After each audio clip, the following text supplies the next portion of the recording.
it looks like we filled the room, and we are just at the limit of capacity, so hopefully no more people will show up. We just held an excellent ITC colloquium by Chanda Prescod-Weinstein, that used to be an undergraduate here. We still remember her, and she's blossoming scientifically and gave a very interesting talk about axioms. I have the latest paper for microlensing that puts constraints, so you might actually worry about making predictions because it can be dangerous now. And we will start with our own James Guillochon. How should we say your last name? Guillochon. In the French, yes. French is possible. And he will talk about unbound debris streams and remnants from tidal disruption events in the Galactic Center. And then we'll hear from the colloquial speaker today, Boris Gaensicke. How should I say? Gaensicke. That's in German.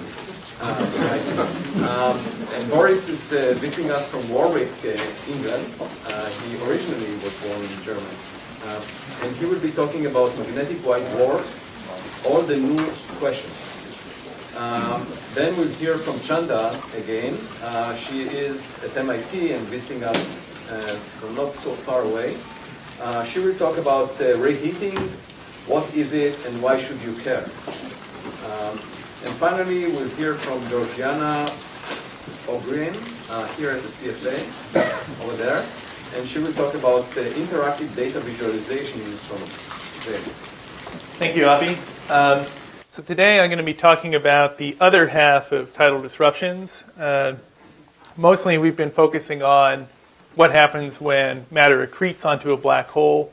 And just today there was a paper posted with Chanda data characterizing another one of these events where matter has accreted onto a black hole. Really, though, there's two parts to the story. When a star passes by a black hole, the black hole raises tides upon it. Those tides are basically centered about the two Lagrange points, L1 and L2.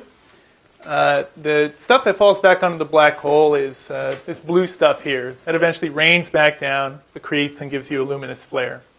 The other half of the star flies away at quite a large velocity, and that forms these very large, extended, spaghettified structures that you see out of simulations. And the interesting thing about them, so on the left-hand side, or this side, I'm showing you mass ratio of 1,000 disruption, and you can see very visibly what the stream looks like. You can actually see the width of the stream in that disruption. But when you disrupt a star by a 1,000,000 solar mass black hole, the stream gets really thin compared to the tidal radius. The star doesn't change in size, but the stream size compared to the tidal radius gets more and more extreme. It turns out that this scales just with the mass ratio to the 1/3 power. And it really starts getting kind of crazy. I've actually exaggerated the width of the stream here to make it visible. But it's sort of like a human, if I were to toss a human hair at Avi, that might be the width that we're talking about. So really, not very much has been done trying to figure out what happens to that stuff that flings away from the black hole. We've been focusing mostly on the accretion.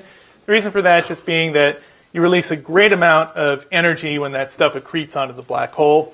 And the energetics for this stuff moving outwards is a little less extreme, but it's still moving at 10,000 kilometers per second, which is comparable to supernova velocities when they explode.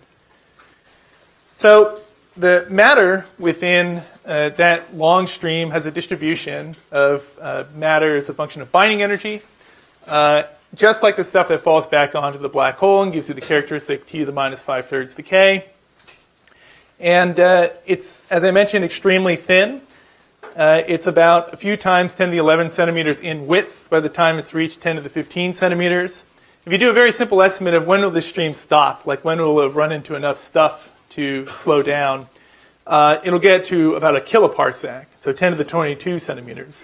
So if the stream remains that thin, it's potentially 11 orders of magnitude in dynamical range that you would need to resolve to be able to model this. So at least initially, this motivates an analytical approach. So we might run hydro simulations in the future, but at least at first we want to understand, are the hydro simulations even sane to contemplate? Mostly the approach we took was to treat the unbound debris stream as sort of a chain. It's a linked set of segments that are individually cylinders. Each of them experiences a drag as it travels through the ambient gas. The orientation of the cylinders is determined by the relative positions of segments within the cylinder. And so Mike and I actually, Mike McCourt, who's the second author on this paper, had a lot of fun going back and forth last year, figuring out the model to do these things, we think, reasonably accurately. And the advantage is here that it's very, very cheap. We just have a simple set of coupled differential equations, run it in Mathematica. It takes maybe a few seconds to do the evolution of a stream, as compared to many, many weeks of CPU time if you wanted to do this in a hydrodynamical code. So the approach we took, we randomly drew stellar mass, impact parameter, orientation of the stream, just because we expect a variety of stars will be disrupted at a variety of distances from the black hole. And we just looked at the emerging dynamics and distributions of quantities we might be interested in. So if you remember, the mass distribution had that characteristic shape to it. It has basically less mass at the low binding energy end and on the high binding energy end. There's a distribution along there. And what that means is that there's a part of the stream sort of midway between the fastest moving stuff and the stuff that's falling back to the black hole that contains most of the mass and takes the longest to slow down. So what that does, and that's shown in the time sequence on the top, is the fastest stuff slows down first, and that sort of bends back over and gives you a structure that vaguely resembles a shoelace loop or something moving on its way outwards. On the bottom here, we're just showing an ensemble of different evolutions of these streams as they move outwards, as we vary the parameters that I mentioned previously. And so what we find is, interestingly, these things travel maybe 10 parsecs before they stall, as opposed to a kiloparsec that you get from the naive assumption that it's traveling in a straight line. So that's actually a fairly interesting distance, not too far from the black hole. And so this is a movie just showing the history of this occurring over 1 million years in our own Galactic Center. Each of those red streaks that you see is one of these streams firing out into the ISM and stopping. What I really want you to notice is two things. One is that when they fire out, they look like basically a blur. You know, they shoot out really quickly, but then they very suddenly stop. And the reason for that is that their cross sections are growing as a function of time. The amount of mass that they sweep through increases geometrically. So they go from basically coasting to suddenly stopping very, very quickly. So that means that their energy is deposited into the ISM very, very quickly. The second thing you should notice is the entire thing has sort of a twisting motion to it. The reason for that is that the background gas is itself rotating to some degree in the Galactic Center. We just presume 50% rotational support, but you do expect that to kind of twist up these structures. So can we actually see these streams? Well, each of the streams contains maybe a few tenths of a solar mass for the typical disruption. The temperature of the stream is anywhere from a few hundred to 10,000 Kelvin. The bound portion of the stream would be confined to a very small region around the black hole, maybe a few 10 to 16, 10 to 17 centimeters. And it will start to have runaway cooling and clump up. So this was the proposal that we had for forming the G2 cloud in the Galactic Center. And the reason why you can actually see those is at the very center of the galaxy, there's not too many cold clumps of gas hanging out there. So you can also measure their motion and things like that to distinguish it from all the other crap in the Galactic Center. And there is a lot of crap in that region if you go to larger scales. So sort of more on the tens of light year scales, you just see it's a big mess. There's all sorts of clusters and filaments and molecular clouds and all sorts of stuff that just really looks like a real big mess. So how are you actually going to be able to see a few tenths of a solar mass of gas at that temperature when there's millions of solar masses of gas at the same temperature completely polluting the view? And especially since this is such a very narrow feature, it seems very difficult to me to actually be able to see the streams themselves directly. But despite that mass difference between individual streams' kinetic energies, between the stream's mass and the mass of the entire central molecular zone, the kinetic energy of each of those streams is about 1/1000th the total binding energy of the central molecular zone. So you need maybe about 1,000 of them. If they're able to deposit their energy efficiently, you could unbind the CMZ in principle. So we can't really see the streams themselves, but perhaps we can see them when they slam into stuff. So we have tons of things like this in astrophysics, large-scale jets from AGN, from young stars, Herbig-Haro objects, and of course from supernovae. And I picked these examples because they sort of show the extremes here. You can have something that's very jetted, streamed. That gives you something that looks, very elongated. But you have something that's also very, very spherically symmetric. I mean, this supernova is nice and round. These things are nice because they're visible for hundreds of thousands or potentially billions of years in the AGN case. So they're kind of like long-lived relics of mayhem. So how much energy is each of these guys putting out? Well, as I mentioned, it's quite a bit. The typical supernova is about 10 to the 51 ergs. The median energy released by one of these guys is about 10 to the 50 ergs, so about 1/10 of a supernova. There is a big range because you can disrupt a small star, maybe only remove a small fraction of its mass. But every once in a while you can disrupt a 100 solar mass star, release a lot more energy that way. Of course, that's very rare. So median value is about 1/10 of a supernova. And because these things deposit their energy so quickly into the background, what likely happens is that it's depositing most of its energy right at where it stops. And so this is just more of a cartoon approximation showing you what maybe the remnants resulting from the stoppage of those streams in the ambient medium might look like. What you see is that you basically get a bunch of roughly spherical things that are distributed within a few tens of parsecs around the galactic center. And that's pretty interesting. So now I'm going to start talking about the observed things at the galactic center. So Sagittarius A East I'm going to bring up specifically, partially because it has some history with this idea. Kokolov and Malia in 1996, I believe, had a paper proposing that Sagittarius A East might have originated from the deposition of energy from a tidal disruption. And at the time, it was thought that the energy required to clear out the neighborhood of dense gas around Sagittarius A East was huge. 10 to the 53 ergs, kind of a really ridiculous number. That's 100 supernovae. So it was thought that there might have been a burst of star formation, a lot of supernovae going off at once. And so Kokolov and Malia's paper came along, and people were happy because this produced something like close to 10 to the 53 ergs. But as I showed in the previous slide, we found that energy is typically a lot lower, 10 to the 50 ergs being the median. This kind of energy is almost never realized. The main reason for that is this term here. So that term there, for reasons I don't think I have time to explain, shouldn't really be there, but it enhances the fiducial value by a factor of 100. Basically, if you set this to 1, that gives you the right value of around a few times 10 to the 50 ergs. And this has been verified not just by the simulations I've done, but simulations that other people have been running recently. And so what's nice about that is that when you actually look at the remnant in Chandra, and you add up the amount of internal energy in that remnant, it's more along the lines of 10 to the 49, 10 to the 50 ergs now. So I think that means that we're back in business with this idea of being potentially capable of explaining Sagittarius A East. The age of the remnant is extremely uncertain. We can get ages that are consistent with the inferred age of Sagittarius A East, but honestly, that's not very hard to do. There's a few solar masses in total, much of which is swept up by SM.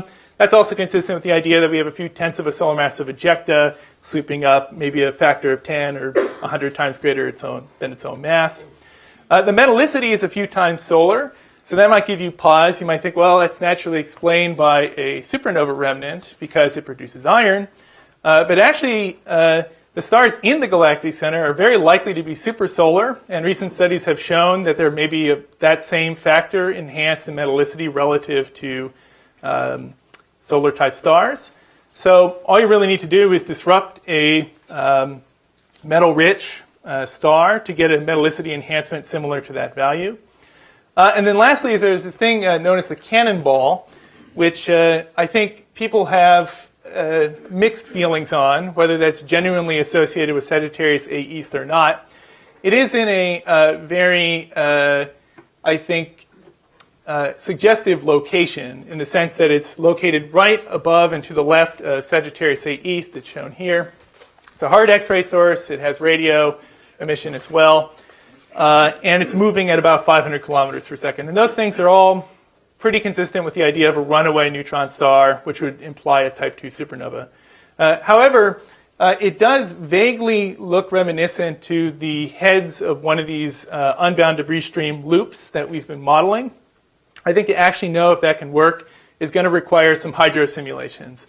So while I did say that hydro simulations are extremely expensive to do from T of 0, we can probably make some reasonable approximations to do at least the later phases when it enters into the set-off-Taylor regime that will actually enable us to figure out the morphology of what one of these things should look like. So this is just a plot showing if we had various rates of tidal disruption in the Galactic Center, how many remnants do we expect to actually be there at any one time. At the fiducial rate of 10 to the minus 4 per year, we might expect a couple. That would be consistent with the idea that Sagittarius A East or others similar to that are perhaps part of this class. As you increase the rate by factors of 10 or 100, which can happen in extreme situations, really just pollutes the entire Galactic Center environment with a ton of these objects. And so I think we can confidently rule out that the disruption rate is not this high in our own Galactic Center. So I'll just conclude by saying that in this talk, I focused on Sagittarius A East, largely for historical reasons, because that was the one that was proposed to be produced by this mechanism. But there are other things in the Galactic Center, some of which are attributed to being H2 regions or other supernova remnants that I haven't looked at in any detail. So if you study the Galactic Center, tell me your favorite, and maybe we can think about whether this mechanism can produce that particular object. Thank you.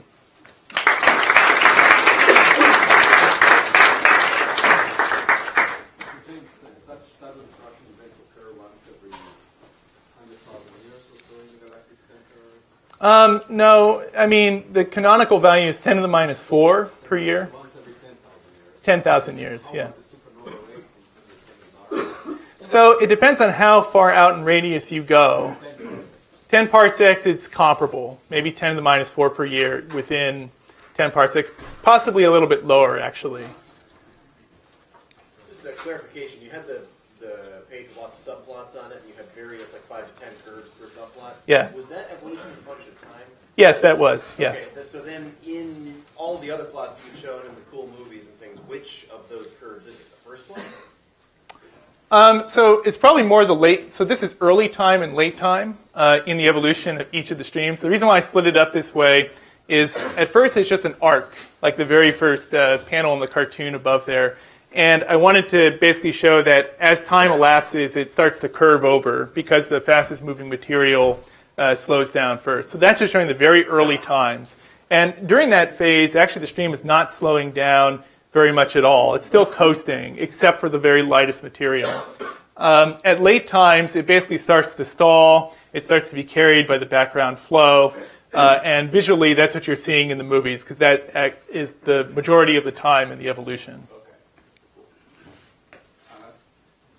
If this cannonball is really the tip of the UDS that you're talking about, how long ago did the tidal disruption take place? It would have had to have happened on the order of 5,000 years ago or so. It's a little bit hard to say just because it would have slowed down probably on its way out. It's only moving at 500 kilometers per second in projection. So its total 3D velocity might be a little bit higher, but still we think the majority of the matter in the unbound stream is going at maybe 3,000 kilometers per second. So that would imply that if it is associated with this, it has slowed down to some degree. So you can't just simply extrapolate backwards in time to find out its true age. You have to actually take into account the dynamical evolution to some degree. Maybe given the differences in velocities, it's irrelevant, but I'm just wondering whether the rotational velocity and the rotational axis of the incoming star make any discernible difference to the product after it's disrupted? So that's an interesting question. I think actually for this particular problem, it might play a fairly sizable role. The reason being that, especially when you consider the late-time hydrodynamics, there's a lot of hydro effects in the sense that you have sort of drafting going on, and the particular orientation of the segments relative to one another can affect the aerodynamics of the stuff moving immediately behind. So in the case of the stars rotating, it can actually sort of twist the structure out of its original plane and give you sort of a broader area as it moves outwards. And I think in general, most of the processes that we neglected here would tend to increase the drag, that it would tend to slow down a little bit more quickly and remain closer to Sagittarius A star. So somewhat similar to this is you cannot see supernova remnants in distant galaxies, but you do see the signature in the gigahertz spectrum. Yes. So could these events leave their signature in the spectrum? Yeah, so they produce things that we think are fairly similar to weak supernova remnants. They have 1/10 the energy. So they should produce synchrotron emission just like supernova remnants do. The problem is that unless the disruption rate is very high, the total amount of radio flux from all of those remnants combined can still be relatively small compared to the radio far infrared correlation. So in potentially red and dead galaxies that don't have very much star formation, this can contribute a significant fraction of the radio in those galaxies. We go into that into the paper a little bit. We need to move on. Thank you very much.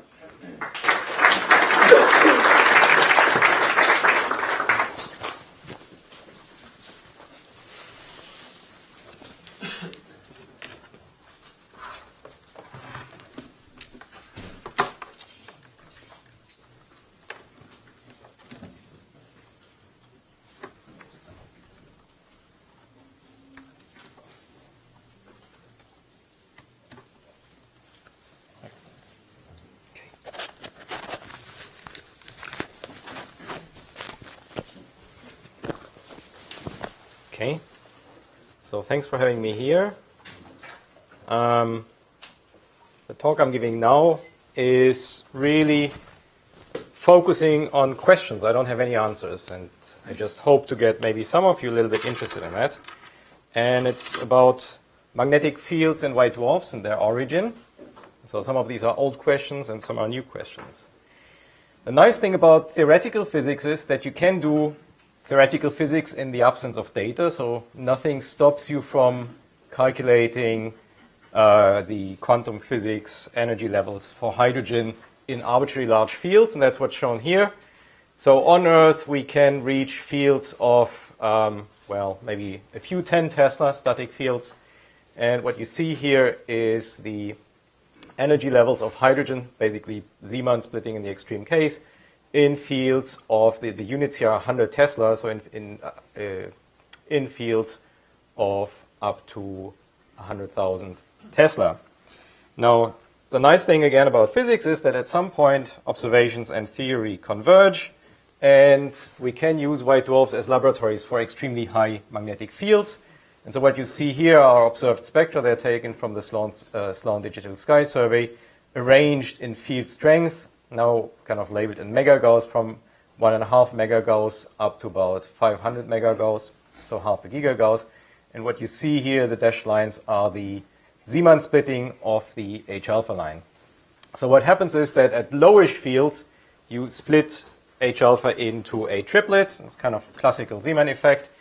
And when you go to higher fields, you at some point lift totally the degeneracy in all the levels, and you split H-alpha into 15 individual components. And when you go to very high fields, the states do kind of an interesting evolution that they can move to shorter wavelengths and then loop back to higher wavelengths. And so you can actually use these stars to do atomic physics under extreme conditions, and that's quite good as a laboratory. Then you can move on and you can say, can we do that for other atomic species? Now, most white dwarfs have hydrogen atmospheres. About 20% have helium atmospheres, and similar work has been done in helium atmospheres, but only to a very small degree. And then you can move on further and you have a small number of white dwarfs that have carbon in their atmospheres, and that carbon is convectively dredged up from the core because the core is made out of carbon and oxygen, and carbon floats closer to the convective envelopes.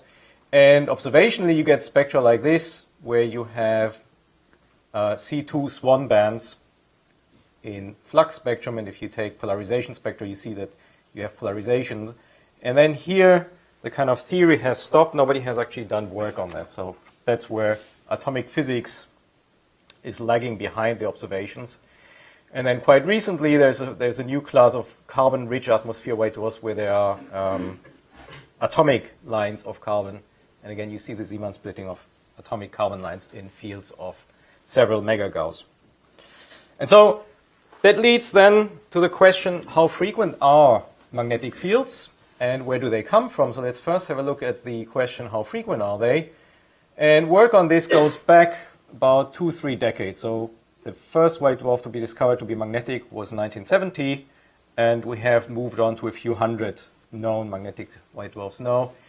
And there are two ways you can look at it. You can look at magnitude-limited samples, so you take something like the Palomar-Green survey or the Sloan Digital Sky survey and count the number of magnetic white dwarfs, and you end up with single-digit percentage, something between 2, 3, 4% that have fields in the range of about maybe 10 or 100 kilogauss to a gigagauss.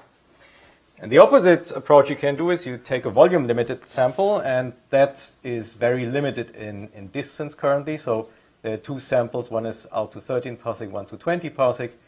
And you look at the stars in there, and you end up with percentages in the double-digit figures, so kind of 10% or a bit above. And then the question that comes to your mind is, shouldn't these be the same unless you have some observational selection effects? And so Jim Liebert looked at that a bit more than 10 years ago and came up with a very simple answer that magnetic white dwarfs are more massive.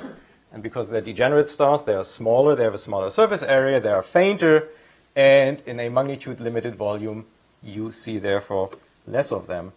Now, looking back at the data on which he based his conclusions, this is basically a Hertzsprung-Russell diagram. So you've got a color down here and an absolute magnitude up here, and you've got white dwarfs in the local neighborhood.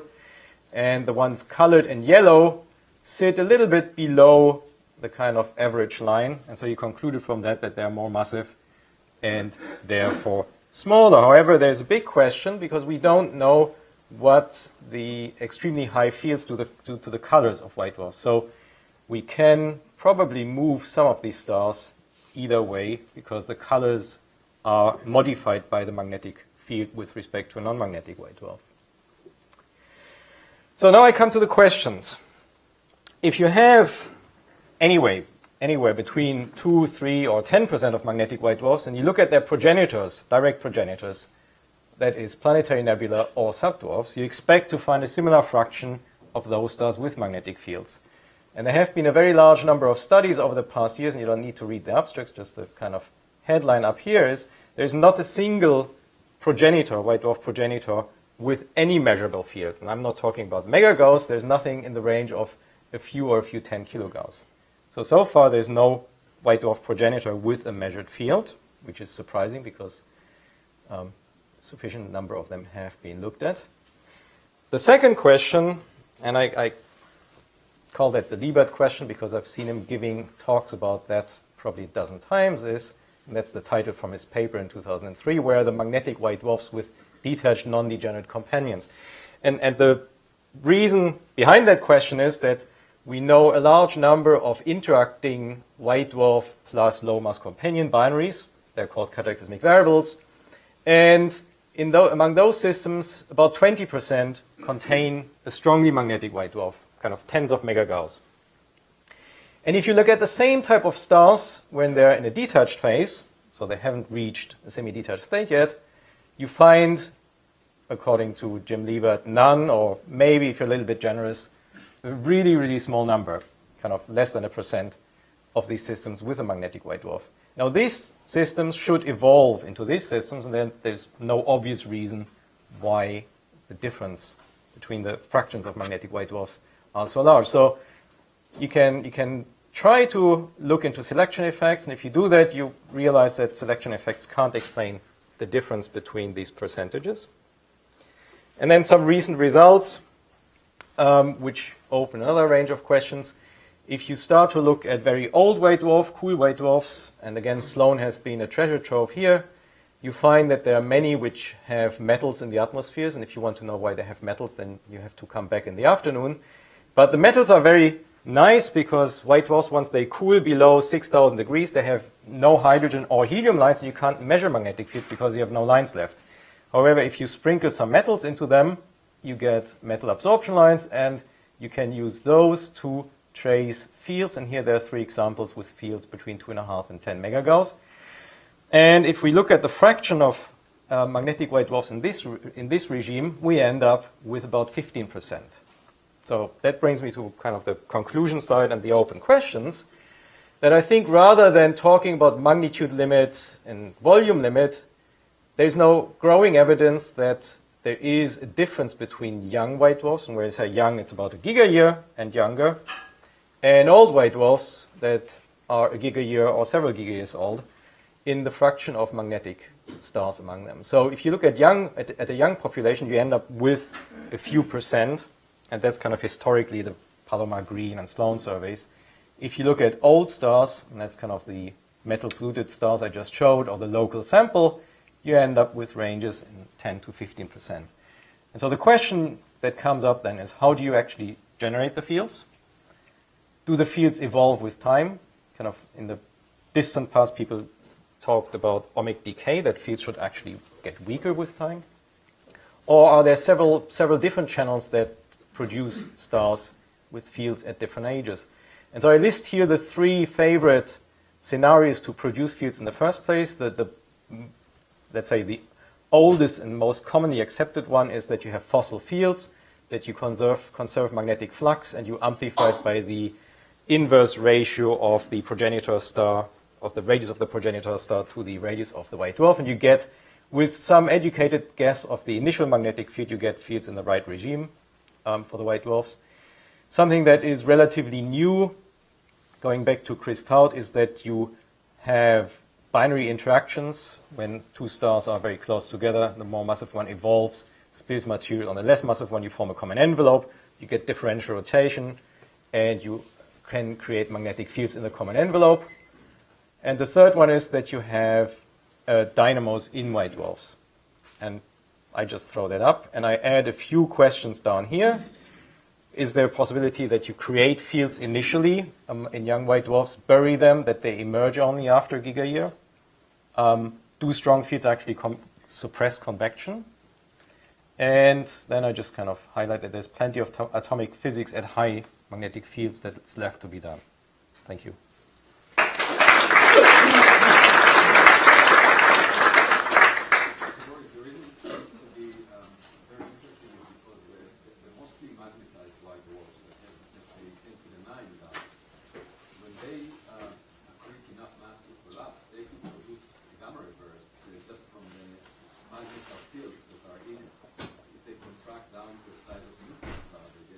Yep. Magnetar fields, and that can power a very explosive event just because of the magnetic field.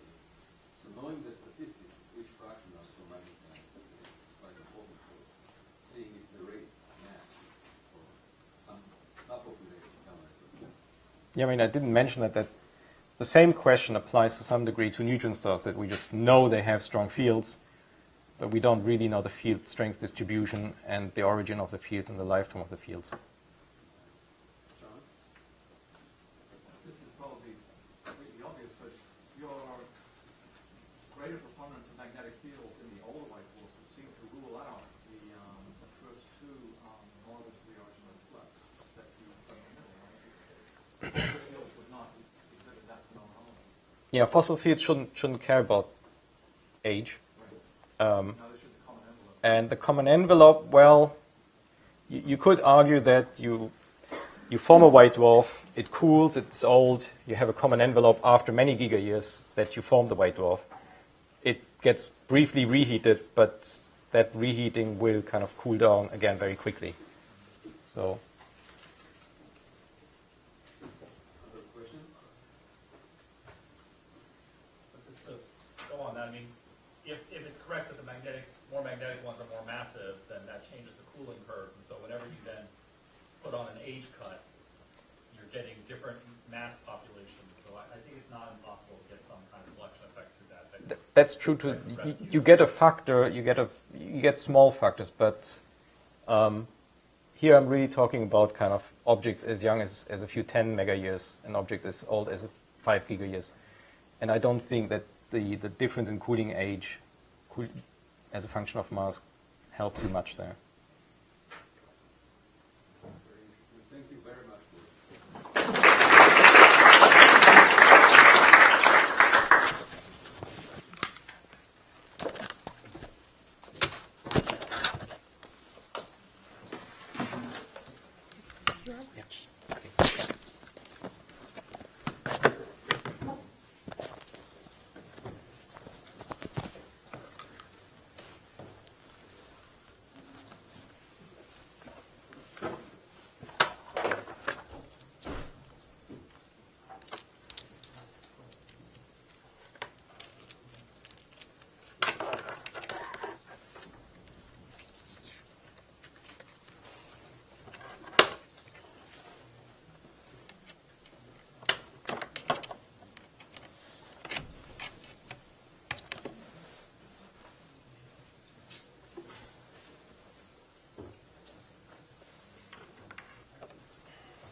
All right, can everyone hear me? All right, so again, I'm Chanda Prescod-Weinstein. I am a postdoc at the Center for Theoretical Physics and the MIT Kavli Institute for Astrophysics. And I work in Alan Guth's group, which means I think a lot about early universe cosmology. So today, I thought I would tell you guys a little bit about preheating. What is it and why should you care? Throughout my entire PhD, really didn't hear very much about preheating, and so I figured that maybe there were others in this category who had not thought about this issue very much. And this is quite different from the reheating that was just under discussion.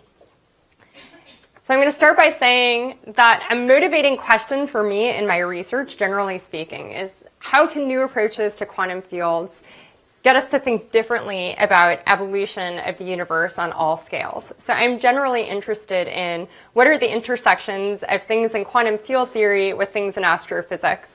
And primarily I'm interested in that because I really like quantum field theory and I also like astrophysics. So I can't say that it's a particularly deep interest. That's just the way that it worked out for me. But it happens to be the case that I think that this is an interesting perspective on the question of where did the seeds of structure formation come from? So this is my particular way of asking this question. So how do we get to even this cosmic microwave background picture where it looks fairly homogeneous and isotropic to 1 part in 10 to the 5, but clearly we are starting to see the seeds of difference that eventually lead all the way to all of us being in this room and looking quite different from one another. So another way of putting this question is, where do particles come from? Now, a question that I like to ask, and I'll just throw this out there, is are they inextricably tied to space-time at the quantum gravitational level? So obviously, this is a question I'm putting out there. I don't know the answer. I'd probably have several prizes by now if I did. But I think that all of the things that I'm going to talk about are, at the end of the day, connected to this question. And I think that the question of what is structure formation and how does it occur is still very connected to this question.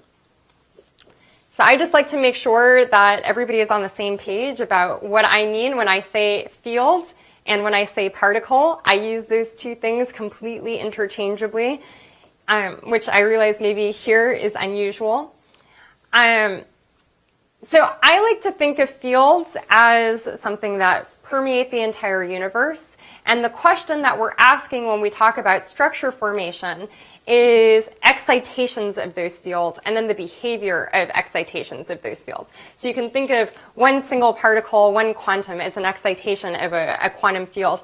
And so in some sense, the question we're really asking when we talk about structure formation and the cosmic microwave background and those little seeds that we talk about that become us is, how do we excite these quantum fields in such a way that they produce what we observe? So how did fields get so excited that it led to structure formation, in short? So quantum fields in cosmology actually come up quite a bit. Usually we don't call them quantum fields, we call them scalar fields or scalar particles. We mostly talk about scalars for a few different reasons, but I'll start by saying what I mean by a scalar: particles with zero internal angular momentum. So these are spin zero particles. And so sometimes I say spin zero field or a scalar field, it's the same thing. It used to be that we talked about these a lot because they're very convenient to calculate with. And that was admittedly a major motivation, is that it's just a lot easier to work with scalar fields. And anyone who's taken quantum field theory has suffered through higher order fields and knows exactly what I'm talking about. After 2012, though, it became a lot more relevant from an experimental perspective because we observed our first elementary particle of this type. So it's important to note that the Higgs is not the first scalar particle that we have seen because there are composite scalar particles, but this is the first elementary particle of this type. So now we actually have a very nice experimental motivation for thinking about scalar fields, and we now have good reason to spend lots of time on them. Still, it's the case that we still really like working with scalars because they're easier to calculate with. So that's some motivation for the tools that I'm going to mention. And just to give some context, what do I mean by we use them a lot? So the inflaton is usually described as a scalar field. And when we talk about structure formation and writing codes that evolve structures forward, they start with perturbations from some kind of inflationary picture. So this feeds into a lot of astrophysical work, even if you never use this language when you're talking about it. So we think about vacuum fluctuations, and then even if you were at my talk earlier, scalar fields come up in models of dark matter, and you've probably heard all about dark energy models at various points. So preheating is related to the inflaton and inflation and its contents. So the inflaton is just the particle that drives this era of rapid expansion that we call inflation. So it has this name inflaton. That doesn't mean we've seen it. Doesn't mean we know what it is. We didn't even know if it's really a spin zero scalar particle. That's just a word we've come up with to make basically speaking English about it easier. Here's what we do know.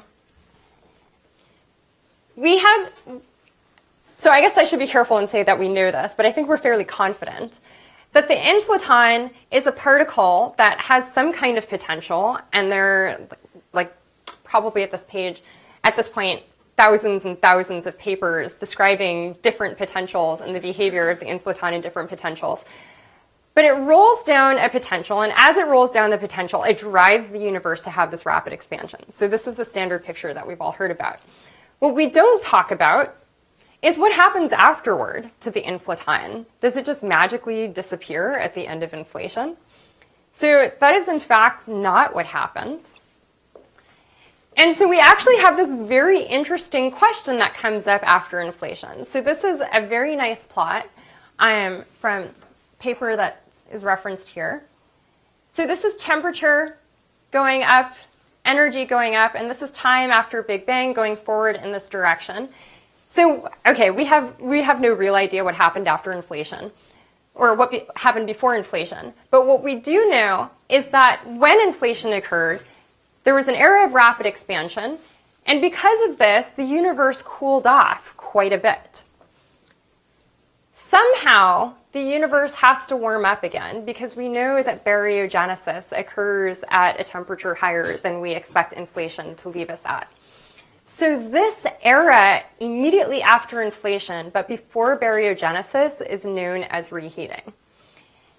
And so I think the talk title I had given to the organizers was Reheating. I think I put on my title slide Preheating.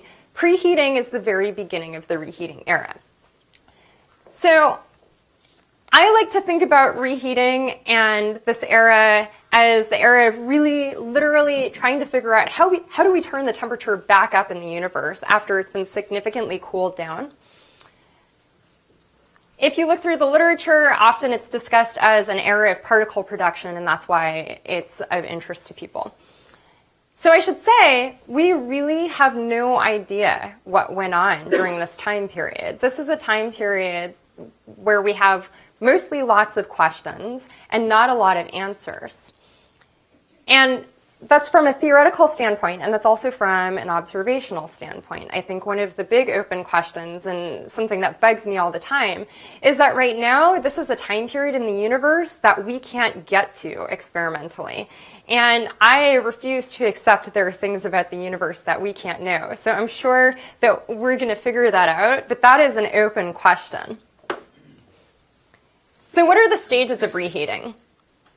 One is preheating. This is the rapid particle production due to parametric resonance. So if you go back to your copy of Landau and Lifshitz, which I'm sure all of you like reading as much as I do, there's a very nice discussion about parametric resonance. And to give you a sense of what this looks like, so there's something here for everyone. There are equations for those who like equations and not equations for people who don't. So this is from, I had a student last year who did a senior thesis, Carla Guardado. She'll be applying to graduate school next year, so keep an eye out for her. She worked with something called new Higgs inflation. So this was a kind of novel inflaton model. So the first thing that she checked was to see when inflation ended. And so this is the inflaton coming down in its potential, and then it just bounces up and down at the bottom of its potential at the end of inflation.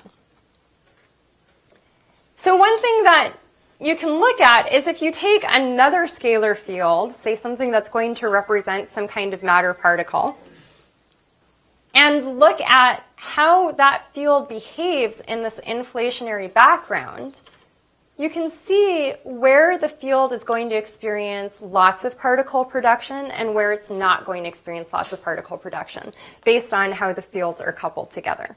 So this is the basic idea behind parametric resonance in reheating. So this is essentially the interaction and decay of products of the inflaton and other matter fields. And really what we're talking about here is how do you produce the standard model after inflation? Somehow that has to happen. We have to produce enough of each particle that we get our universe. And ultimately, we'd like to be able to calculate from principles what the thermalization temperature is. So I'll just say really quickly, because we'll have a paper coming out about this on the archive hopefully in a week, that along with David Kaiser, I've been thinking with some students about non-minimal coupling and multi-field inflation, because there's really no reason that the inflaton should only be one particle. And you need to look at non-minimal couplings in order for renormalization of multi-field models to work. So there's a lot of calculational work that still has to be done, but it does have phenomenological consequences, we hope. So I'm not allowed to say what the results are of the paper, but I can show you what some of them look like. So as you can see, these look like the parametric resonance that I showed you from Carla's model. And these were produced by our two undergraduates, Matt DeCross and Anirudh Prabhu, who are applying to graduate school this year. So remember their names. I would clone them if I could. Unfortunately, that hasn't been worked out by the biologist yet. So I will also mention that there are potential observables across the spectrum. So we might start looking for imprints of preheating and reheating in structure formation, characterizing the shape of the inflaton potential from 21 centimeter observations, and then of course looking at gravitational waves from the CMB. And that's it.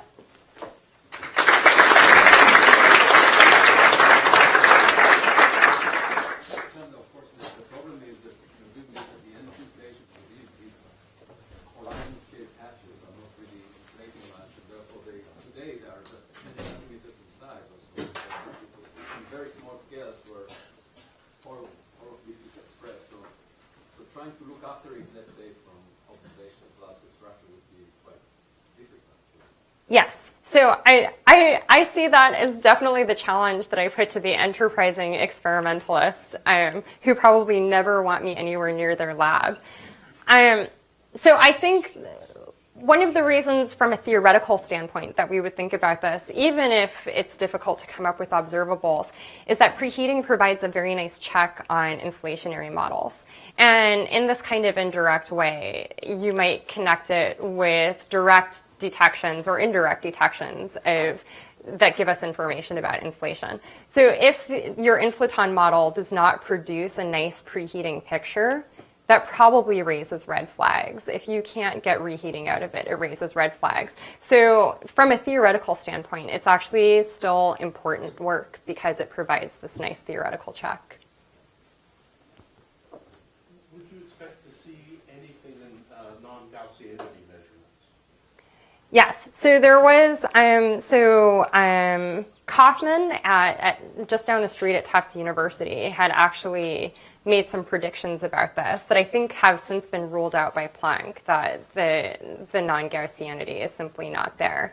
I don't know what the prospective measurements would be. So for example, we haven't said anything general about preheating across lots of different models. So it may be that there's a model out there that has just the right amount non-Gaussianity, and we haven't looked at it yet, which is one of the reasons why these things like new Higgs inflation are important. And I'm about to set a graduate student off looking at multi-field new Higgs inflation. So it may be that the non-Gaussianity comes out just right for that model. That would be great for me.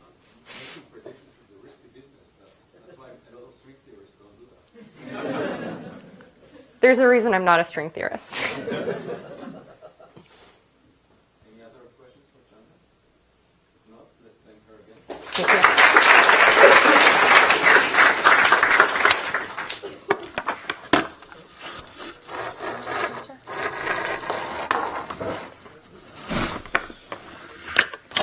That doesn't actually stab.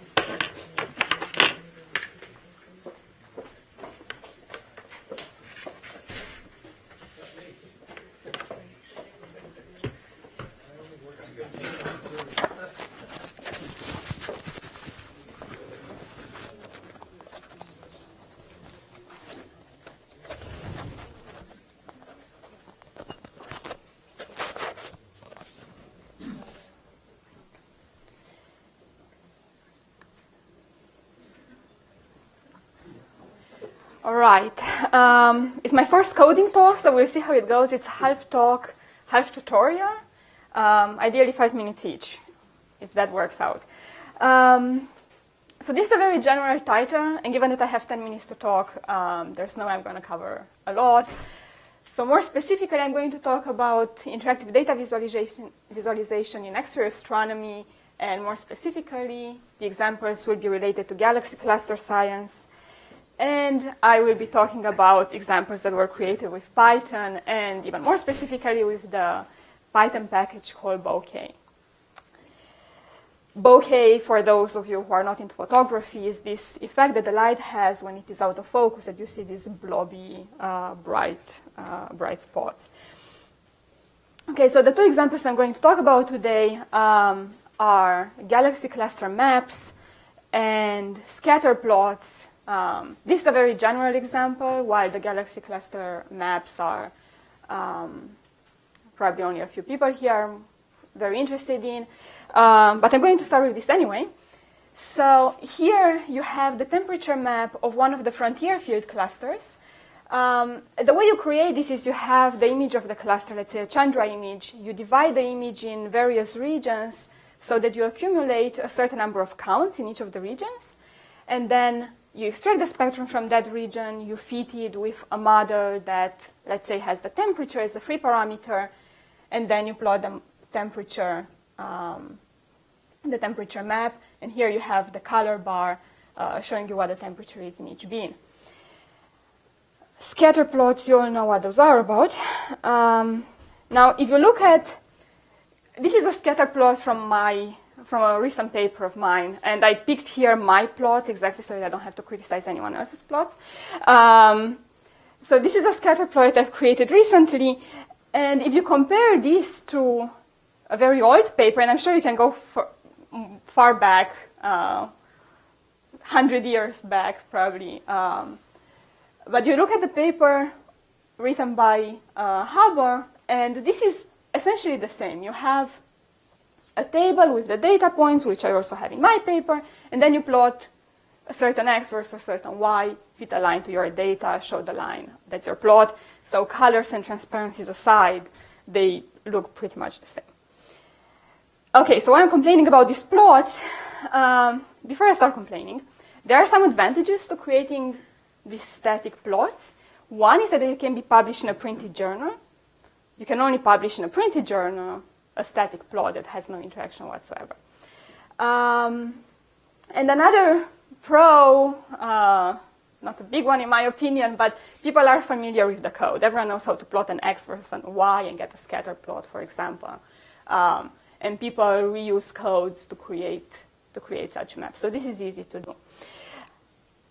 However, I think there are some detriments to this. First of all, you have many figures and tables to correctly reproduce your data and to have some transparency. So let's say in the temperature map shown here at the top, you have the temperature map, and now, okay, you can look in this region where I'm pointing and say, okay, this is a cold region. The temperature is maybe something like 9 keV or thereabouts, 8 keV. You don't really know how large the temperature is, though, exactly, and you don't know the uncertainty on this temperature, so you cannot compare the temperature in this region easily with the temperature in this bin or the temperature in this bin, or say whether the temperature here is significantly lower than the temperature in the nearby regions. To do that,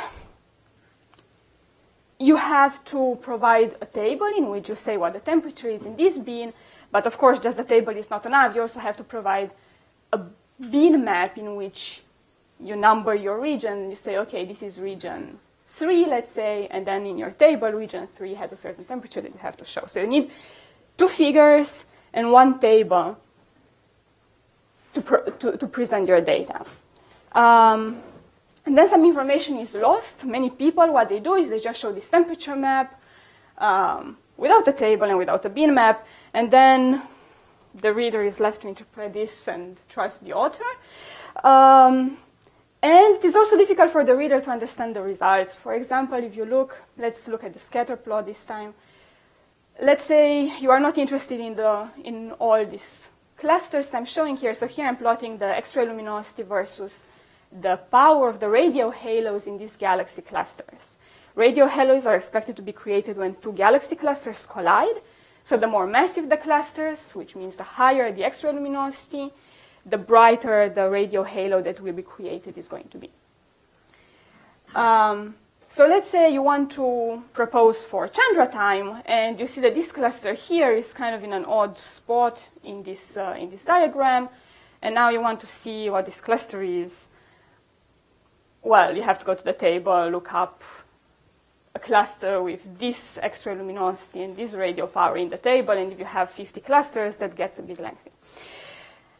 So for example, for the temperature map, the way I present this kind of data in general is I have the temperature map, and then I have the bin map, where each region, as you see, has a number, and then I have a table in which I display the fitting results. And now if the reader wants to say, for example, whether this temperature is significantly hotter, okay, you see that it kind of looks hot, it looks like 15 keV or so. You go here, you say this is region 6, and then you go to the table and say, okay, region 6 has something like 15 keV plus minus 3. But now to compare this with the nearby regions, you have to do this for this region and for this region and so on, which can take some time. For the scatter plot, let's say you are interested this time in this cluster. You have to go to the table and look, okay, where this cluster is. You want to know where the bullet cluster is. You have to go to the table, find the bullet cluster in your table, and then try to put it on this plot. By the way, it's here, but I had to look it up myself. So the natural way, in my opinion, to look at the data nowadays is not just to plot X versus Y and have your static plot, but to click on it, and this probably says a lot about myself and about the generation than as it does about science. This is a kid trying to use an Apple II computer, trying to turn it on. The video is on YouTube, and by the way, the talk is going to be public, so it's on my GitHub page, so you can watch the video later. Okay, so I'm going to show you how you can make these plots nicer. Let's see if I can mention.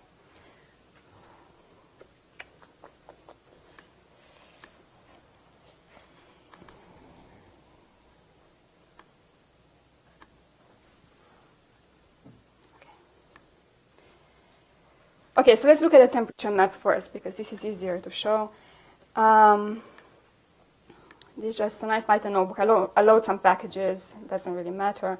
And then the data that you need to create your figure is a map showing it's a bin map, basically a map of the regions in which you divided your region, and you need the log files that come out of the pack of the software that you are using to feed your spectra. So let's say from XSpec.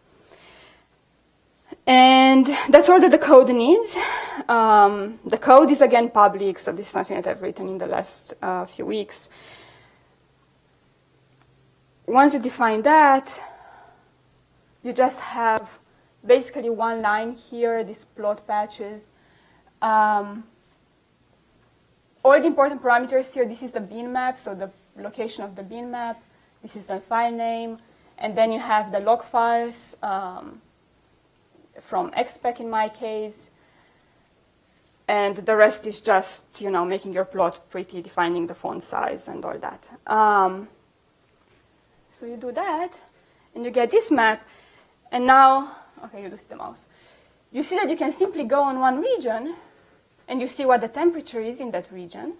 You see the bin number, what the temperature is in that region, and also the coordinates. So as you move, let's pick this region. As you move on the region, you see the coordinates change. And you also have the temperature of the bin with the uncertainties on that bin. So now if you want to compare, the colors come a bit off on the screen, but it doesn't matter. Let's say you want to compare the temperature in this region with the temperature in the region here to see whether this is significantly cooler than the temperature here. Then you see here it's 11.2, here it's 13.3, and you have the uncertainties, and you see that this is not significantly cooler. But without having all this interaction here, you would have to go to the table, you would have to go to the bin map, and this would be a much lengthier process. So I've used the bokeh package to create this image. It has a few fancier tools. Let's say you are looking at a galaxy, at a cool core cluster, and the temperature in the center is cool, so you want to zoom in on the center of the cluster. Then you just select a box region, and this zooms in, and now you see in more detail the central part. If, let's say, you do something stupid and zoom in by a lot, then you just press the reset button, you go back to the beginning.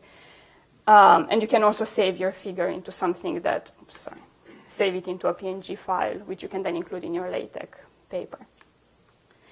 All right. And very quickly, I'm going to show you the scatter plots. Okay.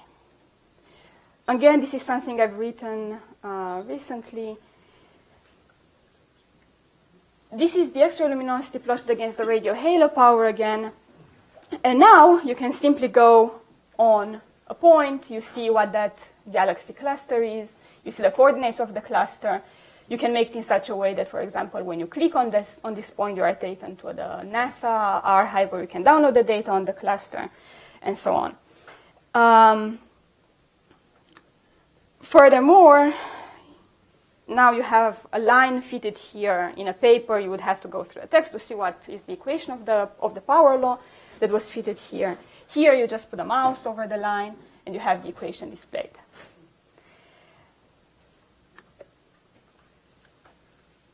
Okay, I'm going to skip this. One other plot that people often make when they talk about radio halos is the Y value derived from SZ data versus the radio halo power. This is again a proxy for the mass. So it's expected to scale with the radio halo power. And this plot has been compared with the plot of the X-ray luminosity versus radio halo power. And now you can make these plots. These two plots are not just simple panels, but they are synchronized. The y-axis is the same. So now when they're linked and when you zoom in into one figure, you zoom in into the other figure, so that you are seeing the same clusters in both sides in both panels. If, let's say, you are interested in galaxy clusters that do not have radio halos detected, you just select the region in which these clusters are. I didn't select it best, but doesn't matter. You zoom in here, you see the clusters here. This makes it much easier when you are trying to propose for time to figure out which clusters are interesting and which are outliers and why they're outliers. Okay, I think I'm going to stop here. Before I end, I should say that you can find all the code. If you want to play with this, all the code is public. You can play with it. You can modify it to serve your needs. It's all in my GitHub, so you just have to clone that repository. Thanks.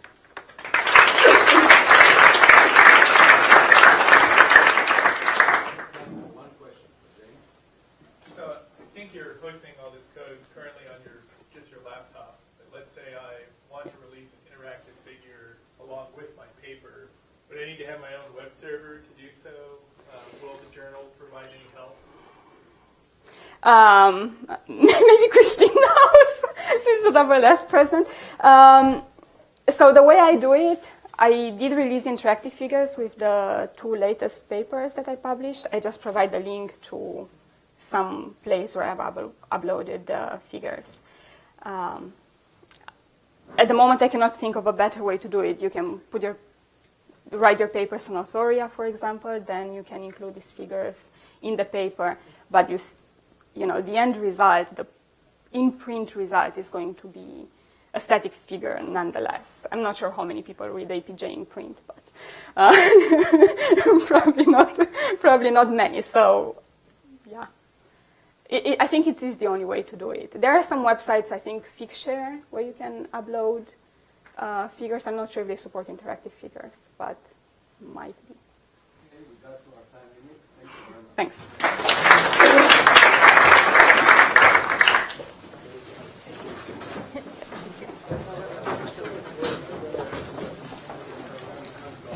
So, Christine, will they support interactive figures?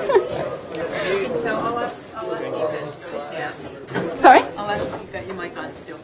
I'll ask you to stand because they're accepting them, they must be supporting them. But I don't know how we do this. Did you apply to Python and Astronomy? When you submit them, they're in the paper. You're not telling them to go to your website to interact with them.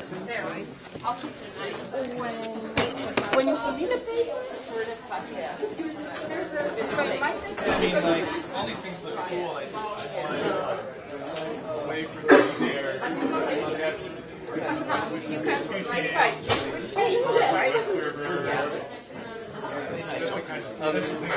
run my ears. Some of the things I actually show, like tracing out the dimensional circles, they're already there in many of the softwares like DS9 or other things. So is it that this has the advantage of linking different sets of data sets and making comparisons between things like, if you're plotting different coordinates in the same x-axis, you can then also see different y-axis. You can do this, but it also has the advantage of DS9. For example, in DS9, you have to move your mouse forward.